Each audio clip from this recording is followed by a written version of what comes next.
Eu montei a seleção brasileira que talvez muita gente vai discordar, mas eu acredito de verdade que é a melhor opção possível para a gente tentar buscar o hexacampeonato da Copa do Mundo.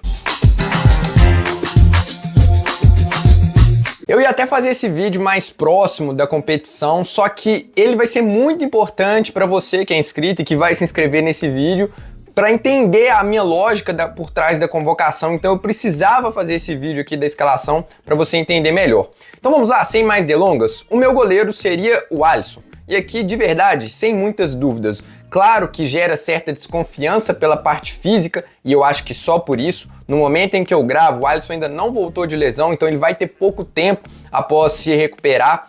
Tem a questão de ritmo de jogo, que é muito importante para goleiro, mas a gente ainda tem 40, 50 dias aí de preparação para uma Copa do Mundo. Eu acho que é o suficiente para o Alisson retomar o nível. Claro que a gente ainda espera atuações de grande nível dele, e eu acho que tem tudo para acontecer, porque o time do Ancelotti é um pouco mais exposto do que o do Tite, mas assim, em relação a o cara falhar, isso aí eu não vou nem abordar aqui. De verdade, eu não tenho muitas dúvidas. Os concorrentes do Alisson estão muito abaixo. Então, para mim, sem dúvidas, Alisson seria o meu goleiro. E aí, na defesa, eu acho que é a principal mudança que eu faria na estrutura de jogo do Ancelotti. Eu iria com Ibanhas na lateral direita, Bremer e Gabriel Magalhães na zaga e Wesley na lateral esquerda. Calma que eu vou explicar essa questão das laterais. Eu sei que vai gerar muita polêmica, mas eu vou chegar lá. Começar pelo mais simples, a zaga. Acho que Gabriel Magalhães é unanimidade, incontestável, não tem ninguém que acompanha razoavelmente o futebol internacional que vai sugerir tirar o Gabriel Magalhães, beleza? Então vamos para o Bremer. Eu acho que tem disputa sim, tá? Eu já vi o Bremer mais distante do Marquinhos. Você tem questões para os dois. O Marquinhos é mais experiente, tem em relação à Copa do Mundo, tem a questão da liderança, de ser um cara de confiança do Ancelotti, de ser capitão, de ter tido mais entrosamento também com o Gabriel Magalhães, um cara que orienta muito a defesa, mas eu acho um Bremer, simplesmente, eu acho que isso tem que ser o fator principal. O Bremer é um defensor melhor. Ele me passa mais segurança na bola aérea defensiva, na bola aérea ofensiva, no 1 contra 1, para marcar pivô. Eu acho que o Bremer, para bloquear, eu acho que o zagueiro da Juventus, ele traz muito mais segurança para a defesa do que o Marquinhos, que ainda, alguns jogos, eu ainda tenho certo pé atrás com o Marquinhos. É um grande zagueiro, tá? Eu acho que a gente tem uma desconfiança até exagerada com ele. Não acho nenhum absurdo que ele seja titular. Ele tem, por exemplo, uma saída de bola, ao meu ver, melhor do que a do Bremer. Ele consegue ter uma saída mais limpa. Mas por tudo isso que eu falei, eu iria com o Bremer. E agora, as laterais. Claro que o ideal aqui seria o Éder Militão na direita. Eu acho que ninguém tem dúvida disso, não teremos o Militão. Quais são as alternativas? Danilo, que não me convence para ser titular. Eu ainda tô pensando se eu convocaria ele, provavelmente sim, mas isso é papo para outro vídeo. Você tem o Vitinho, que também não me convence para ser titular numa Copa do Mundo. E você tem o Paulo Henrique, que caiu muito de nível. O Wanderson seria uma boa opção, o Wanderson do Mônaco, mas aparentemente, fisicamente, ele tá fora da Copa e mesmo que voltar, ia voltar muito em cima, muito sem ritmo de jogo. Então sobra Ibanhas e Wesley. A minha opção, e aí eu acho que eu tenho que falar das duas laterais juntas, por que essa opção? Porque na esquerda, ninguém me passa confiança, ninguém. Não que o Ibanhas seja um cracaço da lateral direita, mas eu acho que até pro ataque, que daqui a pouco eu vou falar também, faz mais sentido você ter um ala esquerdo mais ofensivo, um lateral esquerdo no caso, mais ofensivo, e segurar o lateral direito, fazer essa inversão do que em relação ao que o Ancelotti começou a fazer no começo, que da era do Ancelotti era Wesley espetado, Estevão saindo de fora para dentro e o Alexandro segurando mais pela lateral esquerda. E o Alexandro não passa confiança nenhuma, principalmente física, ele tá sendo criticado até pelos torcedores do Flamengo. Eu não sei nem se eu levaria para a Copa. O Kaique seria uma boa opção, só que também tem a questão da inexperiência, de ainda ser um cara muito jovem, de ser um cara que tá surgindo agora, então você vai jogar isso no colo do Kaique? O Douglas Santos talvez foi quem mais passou segurança ao longo do ciclo, e eu penso muito que ele talvez deva estar na convocação, ainda não sei de verdade, ainda não consegui definir qual que seria a lista ideal, mas para ser titular é um cara muito burocrático. E para ter um cara burocrático, eu prefiro ter um zagueiro que vai me entregar em bola aérea, vai me entregar melhor defensivamente. O Douglas Santos, ele não chegou a comprometer, acho que apesar que o jogo dele contra a França foi muito ali nota 5 para nota 4, Acho que foi o pior jogo do Douglas Santos com a camisa da seleção brasileira, mas é um cara muito mediano. Aí você tem o Caio Henrique, que tecnicamente falando é o melhor de todos, só que defensivamente também não entrega o equilíbrio que a seleção precisa ter, ainda mais no esquema, que eu vou chegar lá também, que eu gostaria de ver na seleção com 4 atacantes. Então, cara, sobram poucas opções. E aí o Wesley, mas você tá improvisando o Wesley. O Wesley tá jogando como ala esquerdo na Roma. Eu sei que não é a mesma coisa, lógico que é diferente, tem um papel ali na saída de bola, mas você pode simplesmente adiantar o Wesley e ele vai te entregar muito ofensivamente por aquele lado. O lado esquerdo do Brasil vai ser um lado muito forte, muito predominante, independentemente se o Wesley jogar ou não. Então, por tudo isso, eu gostaria de ter o Ibanez, que não, de novo, não é um cara que, sei lá, elite do futebol mundial, mas ele vai me entregar ali o feijão com arroz que eu preciso na lateral direita. Vai me entregar defensivamente, vai trazer o equilíbrio que a seleção precisa e pode ajudar na saída de bola, ele é rápido. Eu acho que ele, de todos, ele é o que vai cumprir a função melhor. E aí você põe o Wesley, deixa ele um pouco mais solto na esquerda, que eu acho que não seria um grande trabalho assim para ele ter essa adaptação. De verdade, eu acho que seria tranquilaço pro Wesley e muito por essa falta de opções. Eu acho mais difícil de tudo aqui é montar essas laterais, porque nenhum me passa confiança, a não ser o Wesley. Eu acho que o Wesley tem que ser titular da seleção, seja na esquerda ou seja na direita. Ele é o que mais vem jogando bola nos últimos meses, nos últimos anos. Então, mas tirando ele, nenhum lateral me convence muito, mas por isso eu iria com eles na zaga. Antes de passar pro meio de campo, me responde aí qual seria o seu lateral esquerdo se o Wesley jogasse na direita. E, cara, se você tá curtindo esse vídeo, deixa o like, é muito importante pro YouTube entregar esse vídeo para mais pessoas, bora enriquecer o debate por aqui. E se você gosta do tema seleção brasileira, fica o convite para se inscrever no canal para ficar por dentro de tudo da seleção durante, antes e pós Copa do Mundo. Meu meio de campo seria Casemiro e Bruno Guimarães, aqui sem muitas dúvidas também. E sim, eu jogaria no 4-2-4, fica no vídeo que eu vou te explicar por que eu acho possível jogar nessa formação. Mas vamos lá, a escolha aqui, cara, sinceramente eu vejo pouquíssimo a se contestar. Se fosse para jogar com 3 volantes, não sairia nenhum dos dois, sairia alguém do ataque. Então eu acho que aqui é tranquilaço. O Casemiro não tem um reserva à altura e eu acho que não tem nem sequer alguém que chega perto, porque você pega o Fabinho, já não é o mesmo do Liverpool. O André surgindo agora ainda oscila. O André, temporada abaixo da média no Wolverhampton. O João Gomes, que seria um baita marcador, não é primeiro volante, ele é segundo. Então, você fica sem opções para ter o Casemiro. E o Casemiro jogando bem no Manchester United, te entregando aquilo que precisa, a torcida pedindo para ele renovar, e ele não vai renovar, vai sair do Manchester United. Então, o Ancelotti conseguiu trazer o Casemiro de volta para a seleção e hoje ele é um pilar. De verdade, eu não consigo tirar o Casemiro. Não é o Casemiro do Real Madrid, longe disso, não esperem que ele vai carregar o piano como em 2018, como em 2022, mas ele consegue ainda cobrir um espaço muito bom, tem uma leitura de espaço muito boa também, uma saída de bola que tem tido muito esses lançamentos em profundidade para os atacantes, ele tem tido muito essa qualidade e ainda está entregando gol, uma temporada artilheira do Casemiro, a temporada mais artilheira da carreira dele, então por tudo isso o Casemiro seria o meu primeiro volante. E o segundo, eu acho que também a mesma coisa do Gabriel Magalhães, o Bruno talvez ao lado dele, e você vai citar outros aí, o Vini, João Pedro, enfim, estão fazendo as melhores temporadas no futebol europeu em relação aos brasileiros. Cara que te entrega ofensivamente, defensivamente.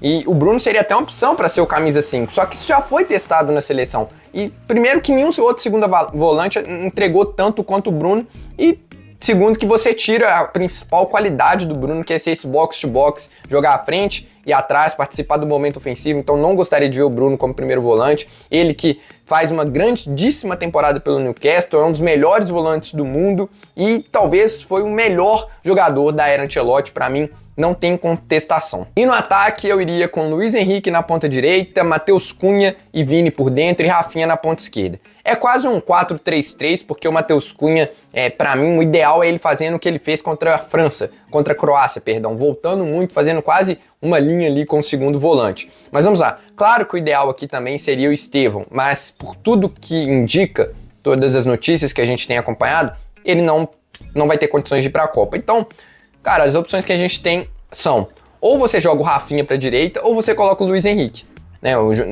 Na primeira opção, o Martinelli entraria na esquerda, e sinceramente eu acho que o Martinelli é um cara muito comum para ser titular da seleção brasileira. Então, e aí outro motivo, você deixa o Rafinha na posição que ele rende mais. Eu já falei isso aqui em outro vídeo, mas eu acho que as pessoas ainda eu acho que a gente ainda não viu o Rafinha Prime na seleção brasileira, porque com o Ancelotti ele teve muitas lesões, foi muito picotada, a gente não viu o Rafinha jogar daquele lado esquerdo, ele acho que quase jogo nenhum, se não me engano, talvez contra o Chile, não, acho que contra o Chile ele joga por ali e joga muito bem contra o Chile, apesar de ser um adversário mais fraco. Então, a minha formação toda, pra falar a verdade pra vocês, se baseia na confiança de que, e aí eu sei que muita gente vai falar, pô, o Vini ser titular, Rafinha não entregou nada, mas toda essa argumentação minha, todo esse esquema que eu montaria, e eu acho que o Ancelotti vai fazer isso, é para potencializar dois dos melhores jogadores do mundo nas últimas 2 temporadas, Vinícius Júnior e Rafinha. A gente pode falar que, pô, tá decepcionante na seleção,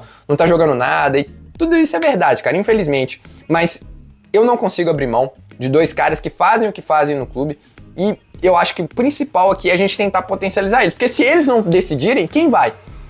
Quem vai? Né? O João Pedro, o Matheus Cunha, né? A gente tem 2 caras que são protagonistas no futebol europeu nos 2 dos maiores clubes do mundo. A gente vai tirar eles, vai deixar de acreditar no potencial deles, cara. Eu não consigo, eu acho que o Rafinha na esquerda é outro jogador. Até teve um argumento bom que na direita ele poderia, por exemplo, fazer uma parceria ali com o Wesley, aí você investe o Wesley de lado também, puxa o Wesley pra espetar e o Rafinha vai mais pra dentro. Só que eu acho que é diferente, cara. Por mais que não é ele jogando por dentro, eu acho que ele na esquerda, ele já recebe muito mais em condições de finalizar, sem contar que é um espaço que o cara tem dominado nos últimos 2 anos. Né? Ele e o Vini talvez sejam os 2 melhores pontos esquerdas do mundo. Com certeza eles estão ali no top 5 pontos esquerdas do mundo. Outra opção seria jogar o Vini pra esquerda, o Rafinha pra direita, o Matheus Cunha como esse meia e o João Pedro ou o Endrick, eu até prefiro o Endrick pra falar a verdade, eu vou chegar lá daqui a pouquinho, e o Endrick como centroavante. Mas daqui a pouco eu explico por que eu ainda prefiro essa aqui. Ou seja, meu time final seria um 4-2-4, praticamente um 4-3-3, com Alisson no gol, Ibanez, Bremer, Gabriel Magalhães e Wesley na zaga, Casemiro e Bruno Guimarães no meio de campo, Luiz Henrique na ponta direita, Matheus Cunha como esse meia, que a gente não tem, eu esqueci de falar do Matheus Cunha, a gente não tem esse meia, nenhum faz o que ele faz hoje, Vinícius Júnior e Rafinha. Mas como esse time funcionaria na prática? Uma saída praticamente num 3-2, com o Ibanez, Bremer e Gabriel, Casemiro e Bruno à frente, espeta mais o Wesley e deixa a saída de bola para esses caras que tem um pouco mais de refino técnico na saída de bola, porque o Wesley faz muitas coisas bem, mas eu acho que a saída de bola dele não é tão boa assim, apesar que contra a França ele foi bem sim. Em alguns momentos você pode até puxar ele, fazer um 4-2 ali.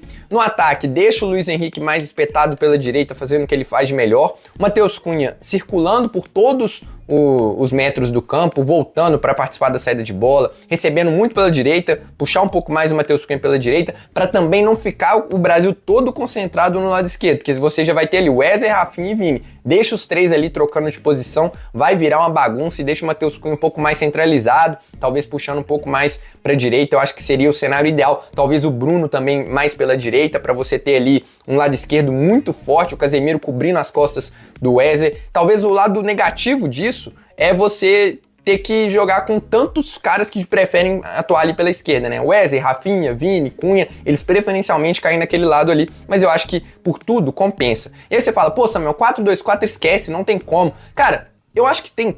Porque assim, a gente fala muito 4-2-4, mas é quase um 4-3-3, vai, porque o Matheus Cunha é praticamente um meia. E segundo, todos esses jogadores de ataque, eles têm a condição de marcar. Na prática, vira um 4-4-2 na marcação, que pode virar até um 4-1-4-1. Você isola o Vini lá na frente, o Rafinha volta pela esquerda, o Matheus Cunha volta por dentro, o Luiz Henrique volta pela direita. Você pode fazer até um 4-1-4-1 marcando. Então não acho de verdade que esse seja um problema. Você vai ter um lateral direito que marca muito bem, o Wesley marca muito bem, os 2 volantes marcam muito bem, Rafinha é conhecido por ser um dos caras que mais pressiona, o Matheus Cunha também tem muita inteligência para marcar, o Luiz Henrique recompõe. Então, de verdade, eu não acho que isso seja um problema. Pode ser um problema contra times que têm muito a posse de bola, mas aí não é por questão defensiva, é questão de retomada de posse. E aí sim, você pode ter alternativas e eu vou falar delas aqui agora, então não sai desse vídeo, porque essas alternativas aqui também são muito boas. A primeira seria justamente a que eu tava falando. Você puxa o Rafinha para a direita, coloca o Endrick de centroavante, o Vini Júnior na ponta esquerda e o resto você mantém. Só que, aí eu acho que aqui o grande dilema é, vale a pena tirar o Rafinha da esquerda para encaixar o Endrick? Me responde aí nos comentários, eu quero saber a sua opinião. Mas a questão para mim é, você vai tirar um cara que já demonstrou potencial gigantesco, né, na ponta esquerda, e que tá vivendo o auge dele, para encaixar um que na seleção talvez tenha rendido até mais do que o Rafinha, mas que ainda oscila de vez em quando, ainda é um cara, né, que tá surgindo, mas que é um fenômeno, eu acho justo, tá? Eu não acho nenhum absurdo. Eu acho que é um debate. Você pode ter o Rafinha, potencializar o Rafinha, ou você pode querer potencializar o Endrick, que é um fenômeno, e aí joga o Rafinha pra direita e mantém todo o resto. Você pode também trocar o Wesley com o Ibanez, colocar outro lateral esquerdo um pouco mais defensivo. É uma alternativa também, e eu acho super válida, porque o único cara de ataque que eu vejo essa condição de assumir a titularidade é o Endrick, porque eu acho ele muito diferente. Inclusive, você pode deixar nos comentários se você faria isso, se você colocaria o Endrick como titular. Cabe também até ele num 4-1-3-2, que seria a última formação que talvez eu tentaria. E aí, como que funcionaria isso? Alisson, Wesley, Bremer, Gabriel Magalhães. E aí, o lateral esquerdo tá totalmente aberto. Alexandro, porque é um cara mais defensivo, mas pode ser outro. Casemiro, Bruno e Danilo ou Paquetá. E aí, fazendo essa função dos 3 meio-campistas, né, que tanta gente pede. O Matheus Cunha por trás dos 2 atacantes, Rafinha e Vini. Mas nessa também você tira o Rafinha da ponta esquerda, mas talvez... E aí você cobre outro aspecto, que é ter um meio de campo mais encorpado. Ou então e aí você pode também tirar o Matheus Cunha, puxar o Rafinha para ser um meia, e aí ele vai poder cair mais pela esquerda e deixa o Endrick como esse 9, o Wesley pela direita para poder atacar muito em profundidade, dar mais profundidade também, e aí um meio de campo mais encorpado com o Bruno e Danilo, que chegam muito bem à frente, ou então o Paquetá, que eu sei que muita gente não gosta, mas é o terceiro meio-campista aqui que eu pensei, pode ser outro, tá? Eu tô só citando nomes aqui, mas acho que o Paquetá talvez hoje seja o cara que mais traria esse terceiro meio-campista, faria melhor, né? Por ser um cara mais associativo, que marca bem, que ataca bem. Muita dúvida na lateral esquerda, obviamente, mas é isso, cara. Eu acho que de qualquer maneira, a ideia aqui desse vídeo não é falar, pô, eu sou o dono da razão, essa tem que ser a escalação. Primeiro, ampliar o debate, trazer a minha visão, o canal é meu, né? Então acho que faz sentido eu dar a minha opinião aqui sobre qual seria a melhor escalação. Mas de toda forma, eu acho que o mais importante seria potencializar Rafinha e Vini com uma defesa sólida e um time em transição. E eu acho que o Ancelotti vai fazer isso. Mas de qualquer maneira também, eu acho que vai ser complicado buscar o Hexa. A gente vai falar sobre isso mais pra frente. Se você curtiu esse vídeo, deixa o like. Não esqueça de deixar nos comentários qual seria a sua escalação, que é muito importante para ampliar o debate, para eu ver também o que a galera tá pensando. Sei que vocês entendem muito de bola. E se você gostou desse vídeo, pode gostar também desse aqui que eu comparo o time atual com o de 2022, ou desse outro aqui que eu falo sobre as 10 maiores promessas da seleção brasileira. Eu vou nessa, um abraço e até a próxima.